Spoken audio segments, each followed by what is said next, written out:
Hello everyone, কেমন আছো? আজকে আমি দিতে যাচ্ছি ভোট। যদিও এই ভিডিওটা ছিল রবিবারের, একটু লেট হয়ে গিয়েছে। এই ভিডিওটা করার একটাই উদ্দেশ্য, দেখো এখন পুরো দুপুর প্রায় 1টা বাজে আর আমি যাচ্ছি একা, রাস্তা পুরো ফাঁকা। তো এই সময় আমি চলে যাচ্ছি ভোট দিতে, আর আমার শাশুড়ি মা লাইন দিয়ে রেখেছিল, সেজন্য আমার খুব একটা বেশি দেরি হয়নি। আমি খুব শিগগিরই ভোট দিয়ে বাড়ির পথে রওনা দিয়ে দিয়েছি। তো উদ্দেশ্য একটাই, সেটা হলো ভোটের এখানে খেতে এসেছি। তো এখন বিশাল লোকজন, তো ভিড়ে ঠেলায় খাবার ফুরিয়ে গেছে, একটু পরে রান্না হবে, তো আমরা সবাই খাবো।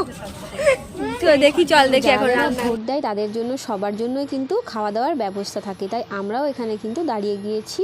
তো প্রচণ্ড ভিড় ছিল, ভোটও দিলাম, আবার পেট ভরে খেয়ে বাড়িতে যাচ্ছি। তো কাদের এখানে এরকম হয় অবশ্যই আমাকে কমেন্টে কিন্তু জানিও। তো আমিও খাওয়া দাওয়া করে নিই, আর রান্নাগুলো অসাধারণ হয়েছিল। তো ভিডিওটা এখানেই শেষ করছি, সবাই ভালো থেকো, টাটা, দেখা হচ্ছে পরের ভিডিওতে।